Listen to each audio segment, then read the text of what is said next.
Lots of people remember their history lessons from school as dates and battles, kings and queens, facts and figures. But the story of our past is open to interpretation, and much of British history is a carefully edited and even deceitful version of events. You might think that history is just a record of what happened. Actually, it's not like that at all. As soon as you do a little digging, you discover that it's more like a tapestry of different stories woven together by whoever was in power at the time. In this series, I'm going to debunk some of the biggest fibs in British history. In the 17th century, politicians and artists helped turn a foreign invasion into the triumphal tale of Britain's glorious revolution. Hello! Woohoo! In the 19th century, a British government coup in India was rebranded by the Victorians as the civilizing triumph of the empire.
In Lancashire was the scene of a legendary battle in the Wars of the Roses.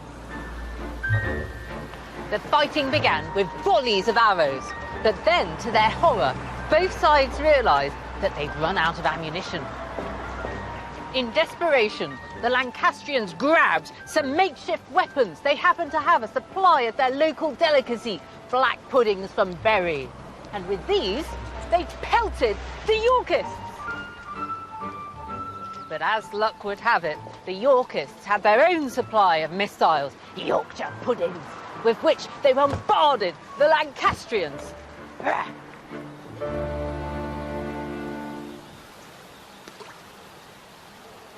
Now, most disappointingly, this 15th century food fight never really happened. It's a local legend that was conjured up as long ago as 1983.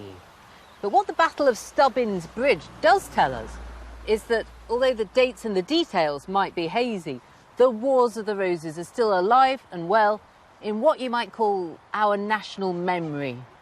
What you think you know about the Wars of the Roses, though, and what really happened are two quite different things. According to the history books, the Wars of the Roses is the story of the fatal rivalry between the House of Lancaster and the House of York, between the Red Rose and the White.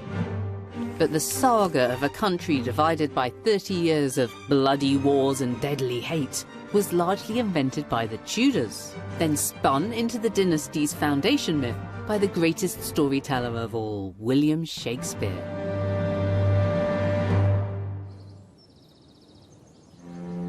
And there is a firm basis for this tale of devastating national conflict. On a single day in 1461, the bloodshed was only too real. In the middle of a snowstorm on the 29th of March in Towton, Yorkshire, the Lancastrian and Yorkist forces clashed head to head. The result was utter carnage. The Lancastrians started out the day pretty well, but then the tide began to turn against them. They were chased by the Yorkists down this steep and icy slope. The blizzard was still blowing, and that little river at the bottom was flooded, so they couldn't get any further. This meant that the Yorkists came down the hill and started massacring them. So many men died that their blood stained the snow red. So this became known as the Bloody Meadow. A century later, William Shakespeare would depict the battle as a medieval Armageddon, where fathers slaughtered their own sons and sons murdered their own fathers. Towton had come to symbolise a country torn apart by war. The scale of the killing was so great that there's been nothing else quite as bad in the whole of our history. On the first day of the Battle of the Somme in July 1916, 19,000 British soldiers were killed. But here at Towton, contemporary reports talk about 28,000 dead. That's 1% of the entire population killed on a single day.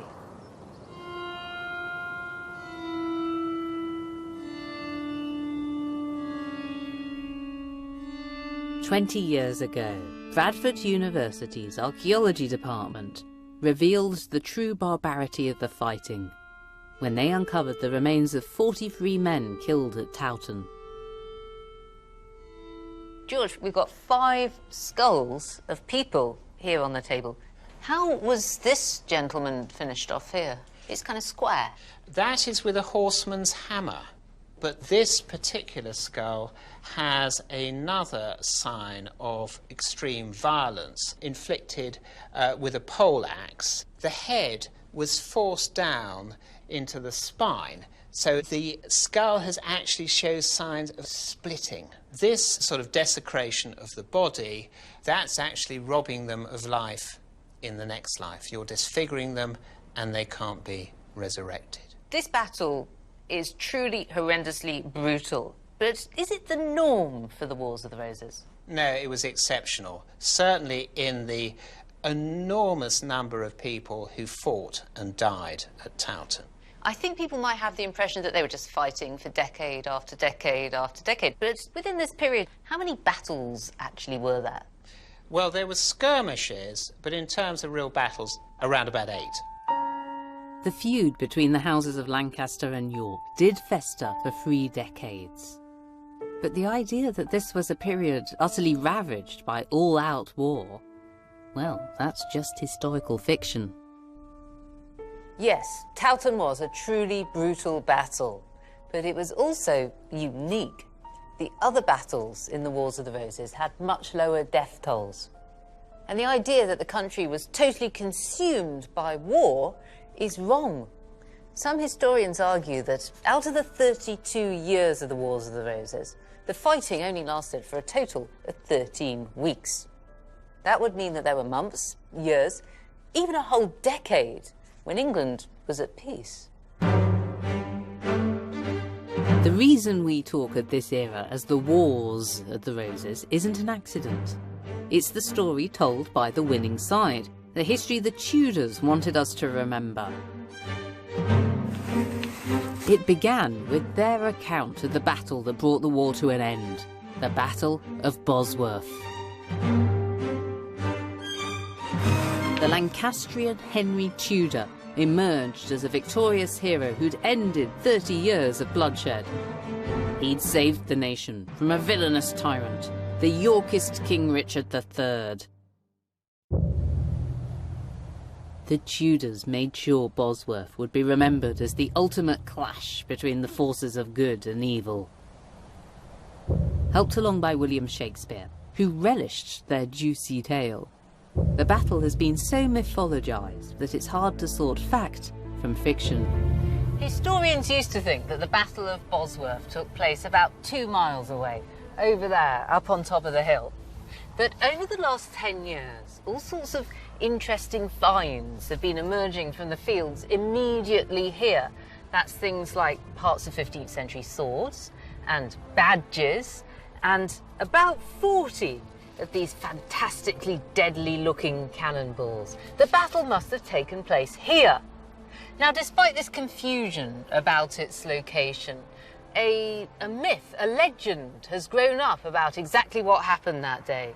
It's one of our great national stories, and it goes something like this. King Richard III goes into battle wearing a crown, symbol of what's at stake that day. Richard declares, "This day I will die as king, or I will win." And even his enemies admit that he fights courageously. Richard gets within a sword's length of Henry Tudor, but the enemy forces overwhelm him. In desperation, he cries out, "My horse, my horse, my kingdom for a horse." And then he's killed with a blow to the head, and he loses his crown.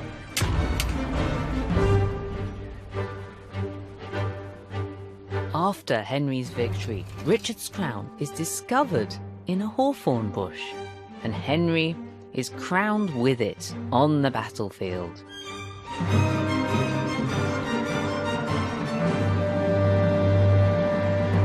Now, how much of this really happened? It's impossible to say. But the reason that this is the story we know is because it's the one Henry wanted us to remember. Henry wanted to make everyone aware of his decisive victory on the battlefield, but that was the easy part. In a nation divided, Henry's enemies still believed that he was a usurper who'd stolen the crown from the anointed King Richard III. Henry needed to legitimise his new reign, so when his first parliament met a few months after Bosworth, he made sure that it was his version of events that was recorded. One telling detail that Henry had written into the records of Parliament was that his reign had begun on the 21st of August, 1485. Now, this is a bit odd, because the Battle of Bosworth wasn't until the 22nd of August, 1485. Was this a slip of the quill? No, it was deliberate. Henry was claiming that he'd already been king, even before the battle. So he wasn't a usurper stealing the crown, he was just taking what was rightfully his. He cunningly realised that his success didn't just lie in victory on the battlefield, it also lay in the way that the history of the Wars of the Roses would be written. Henry's next move was equally cunning. On the 18th of January 1486, Henry VII married Elizabeth of York, daughter of Edward IV. Henry would present his match as the start of a glorious new chapter in the nation's history. Henry realised that picking the right wife was important, but that telling the right story about the marriage was even more so. The story that he wanted to tell was that this was one of the most important marriages in history. Here he was, a Lancastrian, marrying Elizabeth, a Yorkist. They were going to heal the nation. They'd once been bitter rivals, but now they were loving bedfellows.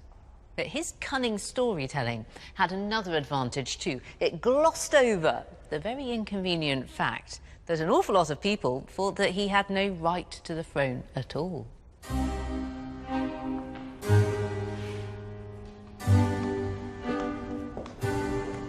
Henry hoped that his marriage to Elizabeth would be seen as a fresh start. It would also divert attention away from his less than royal lineage. This is a genealogical roll showing the kings of England going right back into the mists of time. It goes back as far as Brutus, the mythical king 1,000 years before the Romans. You can't even see Brutus because he's still rolled up. We couldn't fit the whole thing onto the table. And as you come down this end towards me, you move forwards into the period of the Wars of the Roses. These circles contain pictures of all the different kings, most of them called Edward. This one's called Rex Ted, which pleases me.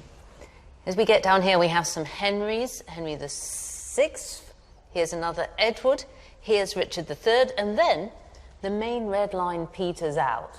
Where is the next king, Henry VII? Well, he's been squished in at the side as the husband of Elizabeth of York. So where's he popped up from? This black line tells us. It goes back to Henry's grandmother, Catherine, who was a proper Queen of England, but her second husband, Henry's grandfather, was this chap, Owen Tudor, a servitor in camera. That means a chamber servant, or in other words, a bit of rough.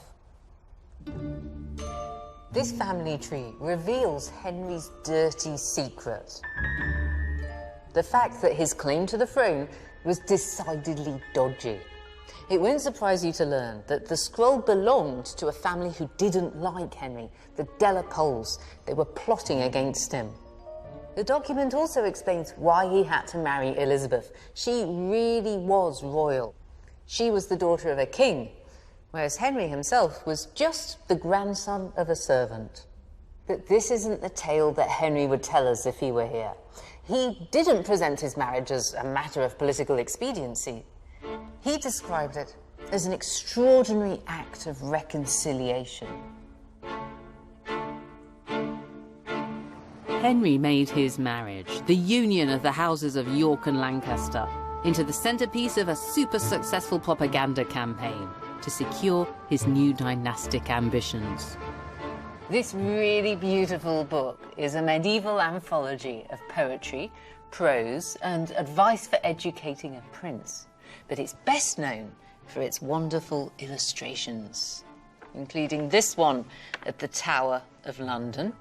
This particular picture has a coat of arms, and these two creatures are very curly-haired lions.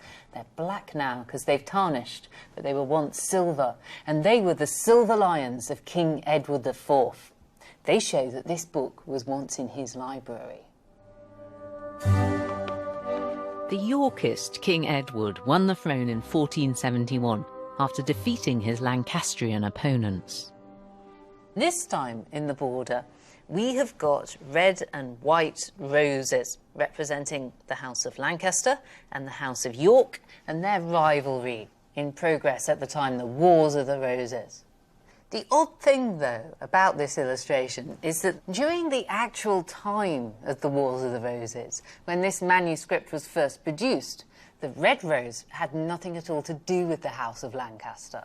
The border was changed. It was added in at a later date by Henry VII himself. He was the one who adopted the red rose as the House of Lancaster's symbol. And now, look at this. Adopting the red rose for Lancaster was only the first stage of Henry's iconographical plan, because now he could combine it with the white rose of his wife, Elizabeth of York, to create the multicoloured Tudor rose. Normally, the inner petals are white and the outer petals are red. This one happens to be quartered, but you get the general idea. It's red and white together. And so this new Tudor rose became the symbol of the new Tudor dynasty. And it was such a powerful symbol that it allowed Henry VII to completely revise history. The rose became Henry VII's logo, shorthand for the story of how he'd heroically united a divided nation. Over time, he made it the universally recognised symbol of Tudor might. Across the country, from books to buildings, Tudor roses started to bloom. In Cambridge, Henry made King's College Chapel into the backdrop for one of the most overwhelming displays of Tudor propaganda. Anna, this chapel was begun by Henry VI, but he didn't finish it, did he? Well, the chapel had been being built for quite some time, but then the Wars of the Roses happened, resources got diverted, and so when Henry VII became king, it was unfinished. It looked nothing like this, none of this beautiful vaulted ceiling. It was makeshift, it had a sort of timber ceiling, and it was very much a sort of work in progress, and really was much more of a sort of blight on the landscape than anything that made a great statement of power. But But in 1508, Henry VII gave the chapel a much-needed cash injection. Now this is a bit different, isn't it?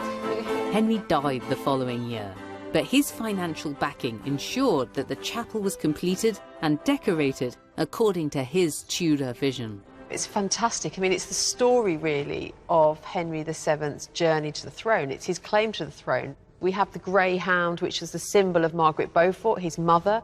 We have the dragon, highlighting Henry's Welsh descent. And we have, of course, Tudor roses everywhere. They look like they're on steroids. What kind of chemicals have they been treated with to make them so juicy and enormous? They look like cabbages. It's Tudor chemicals, isn't it? It's the sort of vitality, the virility of the Tudors. And, of course, above the Tudor rose, you see the crown. So, again, it's underlying, these are now royal symbols. This is Henry saying, game over. Yeah. Now it's the Tudors all the way. And really, I would argue that it's almost like one of the first sort of ubiquitous brands that people across the country, you know, identify with. They know the Tudor brand, they know the Tudor rose. It's all about propaganda, it's all about myth-making. But I think, you know, we're still talking about it, so it was hugely successful. With control of the crown, Henry also controlled the narrative. In the emerging Tudor tale of the Wars of the Roses, Henry was the conquering hero. And, not surprisingly, the historians during his reign all agreed. This book is called The History of the Kings of England. And it's the work of an exceptionally unreliable narrator. Written by John Rouse, who was an antiquary and historian. And he's writing it during the reign of Richard III, but he actually finishes it after Henry VII has become king. John Rouse has written this book for his new boss, Henry VII. What's he got to say about him? He talks about Henry being such a good king that he will be remembered for generations to come. Future executives for many centuries, he will be remembered. Rouse started writing this book when Richard III was still the boss. What does he have to say about Richard III? John Rouse isn't very complimentary about Richard at all. And in fact, let's look at the passage where he describes Richard's own birth. OK. It says that he had been in his mother's womb for 2 years. He was born cum dentibus, with teeth.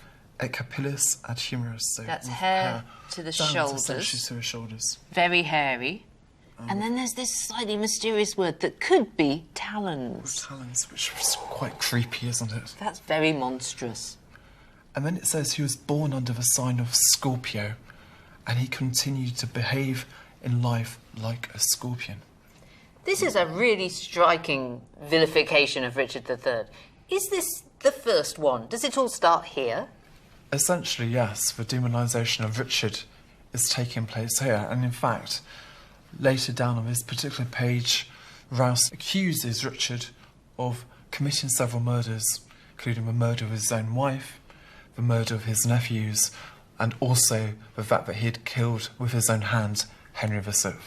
What do you think Rouse's motives were for writing this history in this particular way? John Rouse is writing specifically in order to praise the new King of England, Henry VII. He was only writing what he expected his readers would want to read. Demonising Richard, when you're now ruled by his arch-rival Henry, was certainly sensible.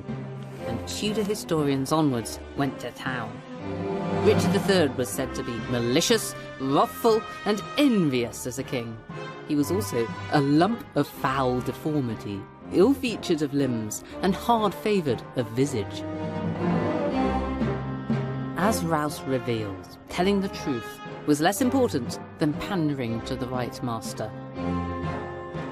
At an earlier stage of his career, he'd written other works in which he praised Richard III instead.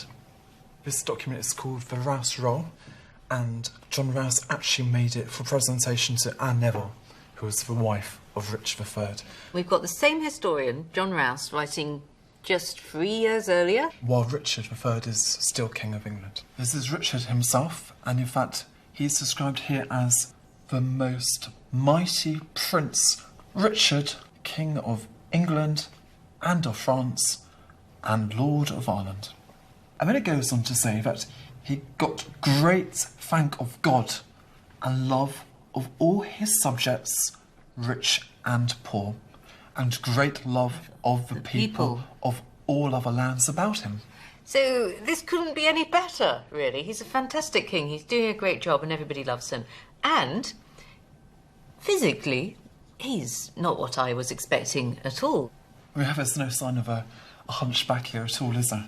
No, he's the perfect knight, in fact. He's wearing his armour. He's got rather a lovely face. He's got beautiful curly hair, although it's in a bit of a pudding basin, which isn't my favourite hairstyle. He's actually depicted more as a Renaissance prince rather than the deformed caricature that we know of from the works of Shakespeare. So, Julian, we've got two very contrasting pictures of Richard III from the same historian. Where does the truth lie? Well, who knows where the truth actually lies, but what we can say is that John Rouse was writing in order to gain the favour of the people who are actually paying him. That's really depressing. We can't believe historians. You can never believe a historian. Well, tell that to the Tudors, because Henry and his historians' dodgy stories were unshakable.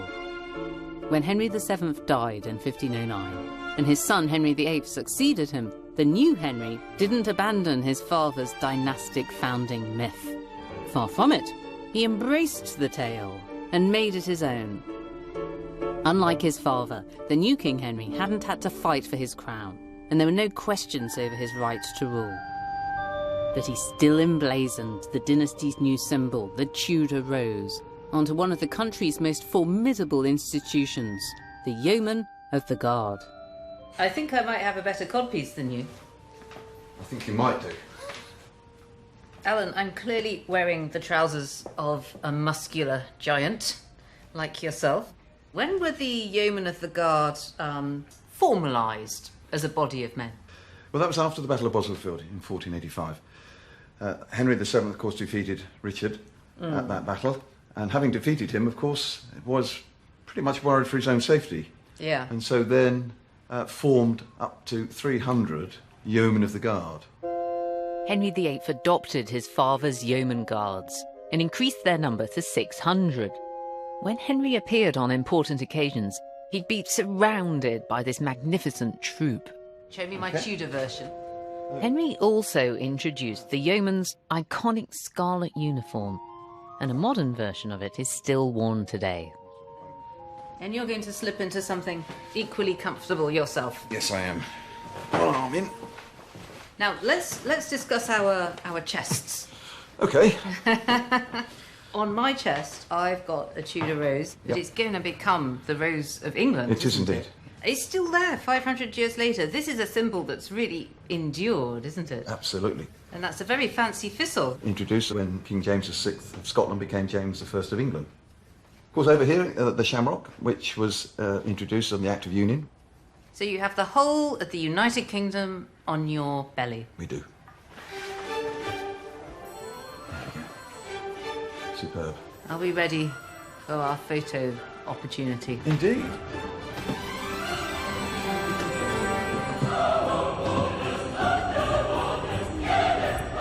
Under Henry VIII, the Tudor rose went from being the symbol of one royal marriage to an emblem for the whole nation. This Tudor rose has been an incredibly powerful and long-lasting symbol.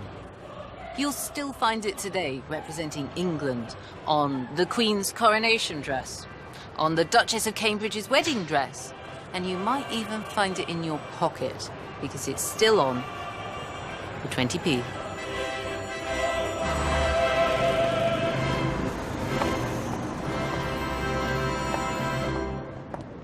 Henry VIII had nailed down his father's version of the story of the Wars of the Roses. By the middle of the 16th century, the people who'd experienced the wars had pretty much all died, but the story was still alive. And when Elizabeth I came to the throne in 1558, her grandfather's myth-making proved incredibly useful. Ah, here I am in my younger days. This is Elizabeth I's coronation portrait. She's wearing all the trappings of majesty. She's holding her orb and sceptre, and she's wearing ermine, the royal fur. But this picture glosses over the fact that Elizabeth's coronation was a bit of a touch-and-go affair. The problem was that she was the daughter of Anne Boleyn, the product of a marriage that had been declared null and void. You could argue that she was illegitimate. This was such a big problem that it was actually quite hard to find a bishop willing to anoint her. Right at the start of her reign, Elizabeth had to assert her right to rule. And she did so in the same way that her father Henry VIII and grandfather Henry VII had done before her. If you look closely at her magnificent gold coronation robe, you'll see that it's embroidered with the Tudor rose. She herself was treated as the living embodiment of the Tudor rose. The poet Edmund Spenser even describes how in the royal cheek, the red rose was melded with the white. In almost every respect, Elizabeth brilliantly delivered on the promise of her predecessors. But as the decades passed, she failed to produce an heir. And without that heir, Elizabeth's subjects were haunted by spectres of a horribly familiar past. As the country faced an uncertain future in the 1590s, the memory of the Wars of the Roses took on a new meaning. People started to worry that when the Queen died, there might once again be civil war, with rival claimants fighting for the crown. History might repeat itself.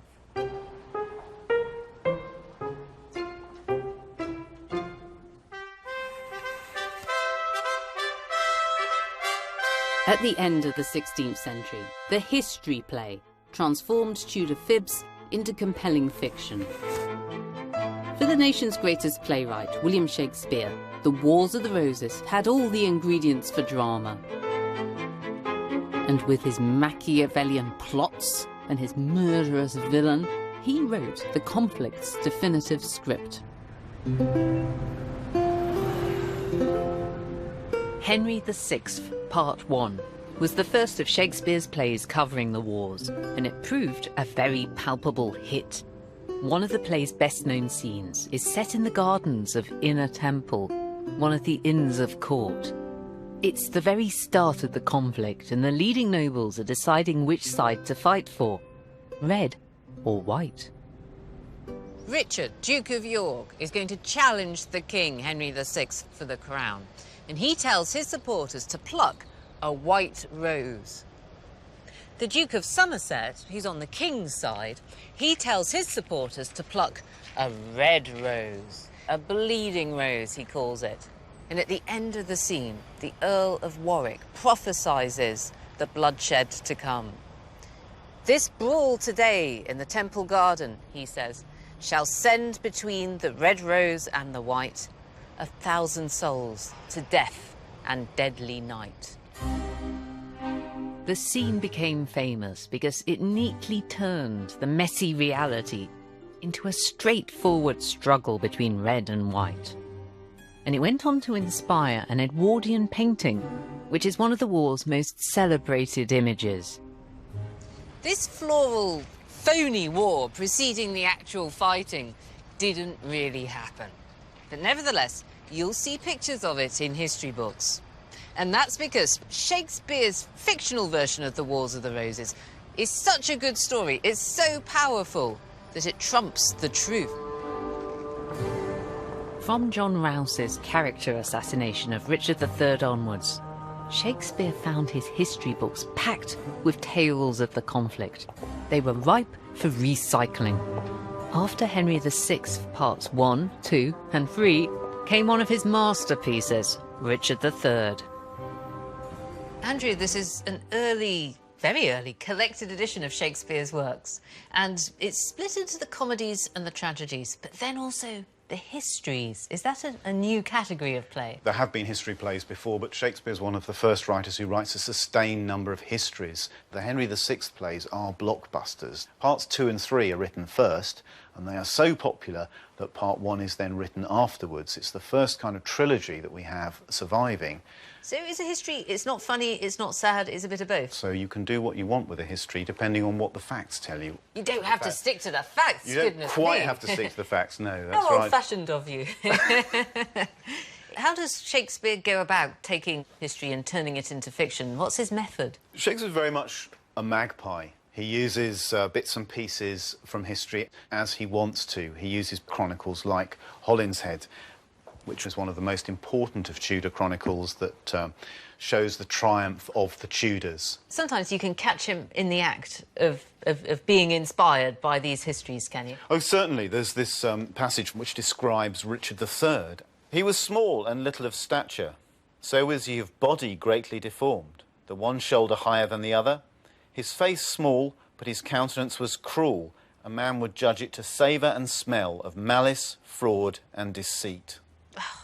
That's a killer line. I recognise this character. This is the evil Richard that we know and love. Exactly, and that's something that Shakespeare clearly expands. He's really not afraid to use history, to use the past, to make moral points, is he? Good, bad. Do it like this, don't do it like that. That's exactly right. History is told and retold because it tells you lessons, because you start to think about things that you might be able to do rather better than last time. A cautionary tale. For Elizabethan audiences, tales of the country torn apart by rival factions struck a powerful chord. Just 60 years earlier, Henry VIII's break with Rome had caused the country to divide along religious fault lines, Protestant and Catholic. So another civil war seemed an ever-present danger. Is this all happening because Elizabeth I is getting old? They're worried she's going to die. They're worried there's going to be another War of the Roses. That's exactly right. There's a great fear that there will be a religious war that will be even worse than the dynastic war of the Wars of the Roses. So this is water cooler conversation in the 1590s? I would have thought so, yes. Shakespeare redefined the Wars of the Roses, and he turned Richard III from a crude Tudor cliché into a truly captivating anti-hero. From David Garrick in the 18th century to Edmund Kean in the 19th, the biggest stars of the stage have made their names playing the part. Right from the start, audiences were fascinated by Shakespeare's character of Richard III. There's a story about the most famous Elizabethan actor, Richard Burbage. He was playing the part, and that night he got a message from a lady who'd been in the audience saying, "Come to my room, Mr. Burbage. I've taken a fancy to you." But she wanted him to come in character. She'd been seduced by Richard III's blend of cruelty and charisma, which has kept people interested ever since. Shakespeare followed the lead of Tudor historians by playing up Richard's apparently monstrous appearance. And the Royal Shakespeare Company's costume collection reveals how Richard's physical body has come to define our image of the man. Robin, how many different depictions of Richard III have you had here in Stratford? Well, since 1886, which was the first permanent theatre company in Stratford, there's been around 45 different productions. Wow. He's definitely one of the most popular, I think, yes. The first one I can show you is actually my favourite, and that's a 1984 production of Richard III, and it was actually played by Sir Anthony Shearer. He played it as a spider. In the text, he's described as a bottled spider. He was wearing a very tight lycra bodysuit. It's a bit like those pyjamas that kids wear with Superman, you know, and they have built-in muscles. Have you exactly seen them? it. Yeah, exactly. This is one of 3 humps that were used in the production, and it's the one that he wore most of the time on stage. So it's, I guess you could say, his favourite hump. It smells bad. It does, yes. It's a very unattractive item altogether, isn't it? It was actually strapped on to Anthony Shearer. Little buttons up the front. So he would have worn this very tight and close to his body. It's basically because of Shakespeare that I'm thinking that the smell of Anthony Shearer's sweat is the smell of evil. So can we have a look at a contrasting Richard III? This is from a 1980 production of Richard III. Alan Howard, who played Richard III. Again, this is a different concentration on another disability. Critics actually compared it to a surgical boot Unlike Anthony Shearer, who's very nimble across the stage, Alan Howard, his interpretation was very, very slow, very heavy. You could see how much pain he was in throughout the production. What's going on with this arm here? Ah, yes, that's Richard's withered arm. Oh, it really is withering away. It looks like a zombie falling to pieces as he walks along. Yes. Is he always portrayed with a physical problem of some kind? Yes, I think they do all have some type of disability. Today, I think we kind of take that with us. So Shakespeare's idea of Richard III is kind of our idea of Richard III, really. For Shakespeare and his first audiences, Richard's hunch and his arm and his limp weren't just physical deformities. They believed in the science of physiognomy that suggested that your outward appearance reflected your inner self. So if Richard was deformed, he must have had an irredeemably evil soul. The tale of the princes in the tower reveals the enduring power of Shakespeare's depiction of the monstrous Richard. In 1483, Richard imprisoned his 2 young nephews in the Tower of London after the death of their father, King Edward IV. And there he had the tender babes murdered, this ruthless piece of butchery, giving him the crown that was rightfully theirs. In the 17th century, people were still gripped by tales of evil Richard. So well over 100 years after the disappearance of the unfortunate princes, their fate remained a fascinating mystery to be solved. And in 1619, the historian Sir George Buck heard that the bodies of the princes might still be in the tower. Buck wrote that certain bones, like the bones of a child, had been found in a remote and desolate turret of the tower. But on closer examination, these turned out to be the bones of an ape. It's quite a sad story. One of the apes from the Tower menagerie wandered off. It somehow got itself into this turret, and there it died. A few decades later, one John Webb reported a more promising lead. A secret sealed room had been discovered, built into one of the walls at the King's lodgings. That's a building that was here. It's gone now. And in the secret room, there was a table, and on the table, there were bones. This time, at least the bones were human, not animals. But the problem was that these were the remains of really little children, 6 or 8 years old, too young to have been the little princes. At last, in 1674, the 190-year-old mystery appeared to have been solved. Workmen excavating the foundations of a predecessor at this staircase discovered a wooden chest, and in it were more children, 2 of them. This time it was decided that they really and truly were the little princes. The discovery of these remains only fueled an obsession with this legendary crime. And when the princes were at last laid to rest, the reigning monarch, Charles II, seized the opportunity to condemn wicked King Richard's terrible wrong. These bones from the tower were brought to a final resting place at Westminster Abbey, burial place of kings and queens since Edward the Confessor. Charles II commissioned a special marble funeral urn for the little princes, and this proved to be the perfect place to hold their murderer to account. The inscription on it said that they'd been killed by their perfidious uncle, Richard the Usurper. So the Stuarts took the Tudor tale about Richard's crimes. They accepted it as fact, and they even set it in stone. When Queen Victoria came to the throne more than 3.5 centuries after the start of the Wars of the Roses, the conflict was little more than a distant memory.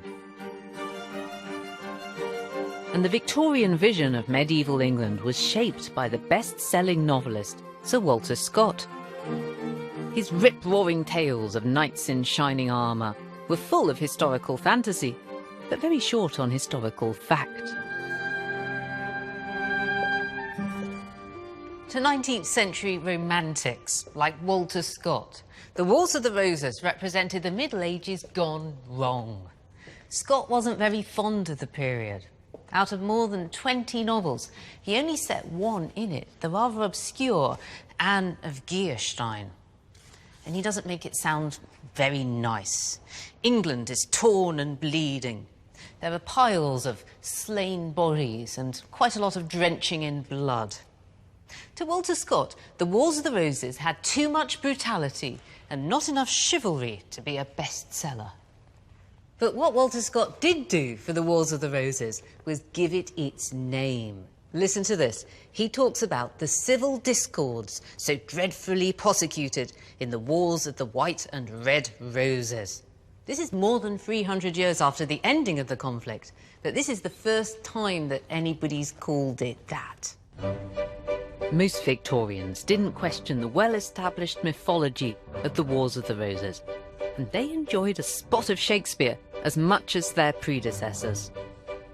But 19th century historians took a very dim view of the period. So, Helen, we're sitting in the middle of a Victorian vision of the Middle Ages, which they loved. But they didn't much like the 15th century, did they? They didn't. They were very interested in the Middle Ages as a whole, but they saw the 15th century as something dark, corrupted, an unhappy time. Who were these Victorian historians writing about the Wars of the Roses? The key figure is William Stubbs, Bishop William Stubbs. He was a hugely influential figure in the development of the discipline. It was while he was Regius Professor at Oxford that the first students began to be able to take history as a degree subject there.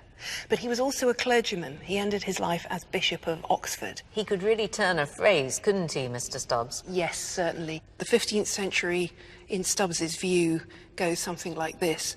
The sun of the Plantagenets went down in clouds and thick darkness. The coming of the Tudors gave as yet no promise of light. It was as the morning spread upon the mountains, darkest before the dawn. It sounds like Victorian historians were quite happy to pass judgment on the past, black and white, good and bad. And not only not afraid to judge the past, they saw it as part of their job.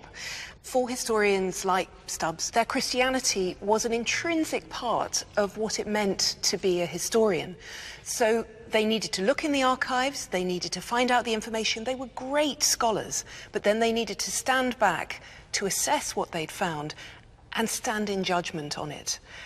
And their judgment had to take in the moral dimensions of their worldview. They were quite willing to say that certain actions, certain people, and certain periods were evil. I'm thinking that he's typical of a type of historian that we call Whig historians. That's a broad grouping, but what is this thing called Whig history? Really, when we talk about Whig history, we're talking about a view of history as progress, as a movement towards the best of all possible worlds, which is embodied in 19th century society, 19th century politics. So Victorians see an onward march of progress up to the Wars of the Roses, then it slips back, and then it's up and up and up again to the glorious perfection of Queen Victoria. Progress isn't always quite that straightforward. Obviously, there are lumps and bumps along the way, but the 15th century seemed a pretty dark age, when the country collapsed into civil war, and it seemed as though the forces of law and the enlightenment of constitutional progress were being overwhelmed by overmighty subjects and aristocratic faction. Although Bishop Stubbs and his colleagues weren't writing for the mass market, their judgment on the Wars of the Roses as a great leap backwards, as an interruption to the march of progress, has proved extremely influential.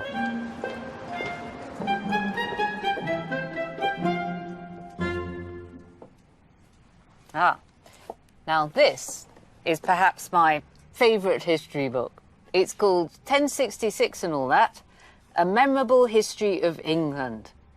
It's basically a spoof of those very self-confident Victorian historians like Bishop Stubbs and his chums. And like them, it's not afraid to make judgments about history. Here's the 17th century English Civil War, for example, between the Cavaliers and the Roundheads. The Cavaliers being wrong, but romantic, and the Roundheads right, but repulsive. What have they got to say about the Wars of the Roses? Well, it was all because the barons, who made a stupendous effort using sackage, carnage and wreckage so to stave off the Tudors for a time. They achieved this by a very clever plan known as the Wars of the Roses. So just like the Victorian historians, this book thinks that it was the fault of the bad barons. Clearly the whole thing's a joke. But minus the jokes, and plus a few more dates, this was pretty much how generations of school kids were taught their history. But no account of the Wars of the Roses could ever hope to rival the remarkable staying power of Shakespeare's drama. In the 20th century, his Richard III made the leap from stage to screen. March on! Join bravely! Let us to it, helmet! In 1955, Laurence Olivier both directed and starred in Richard III. He turned Shakespeare's story into a technicolor spectacular, and he turned Richard III himself into the ultimate Hollywood villain, complete with pathetic villainous nose. Now is the winter of our discontent, made glorious summer by this son of York. Olivier delivers his scheming monologues straight down the camera, eyeball to eyeball. He draws us into his murderous plots. I can smile and murder whilst I smile. He's both monstrous and magnetic. And wet my cheeks with artificial tears and frame my face to all occasion. This was the definitive Richard III for the 20th century. Everybody else who played the part would be measured against Olivier.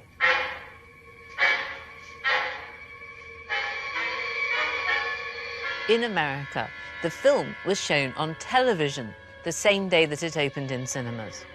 As many as 40 million people watched it. That's more than the total number of people who'd seen it in theatres over the whole 350 years since it was first performed.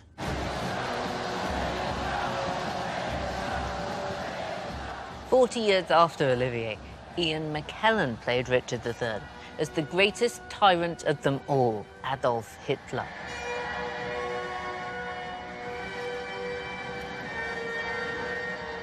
Complete with murderous moustache.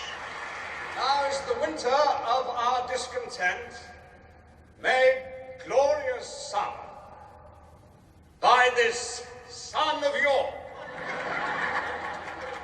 This version of Richard III didn't make any connection to the real events of the 15th century. Shakespeare's plot was so well known that it had become a sort of timeless parable.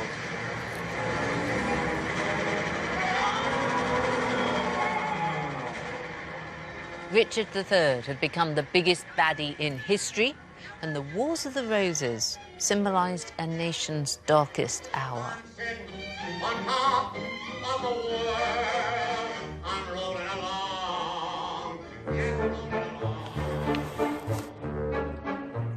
But a new and radically different tale of good King Richard was also emerging, which turned Shakespeare's familiar story on its head.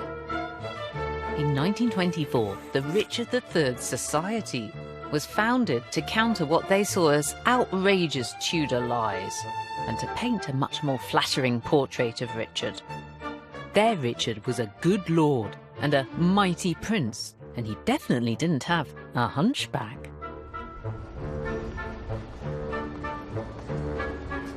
Centuries after Richard's death, his supporters, the Ricardians, were determined to clear his name. The culmination of Richard's rehabilitation came in 2012 with the extraordinary discovery of his body here in this car park in Leicester. After centuries of conjecture and half-truths and even downright lies, here was some hard evidence for the real Richard. Just 5 feet under the tarmac, archaeologists made the remarkable find.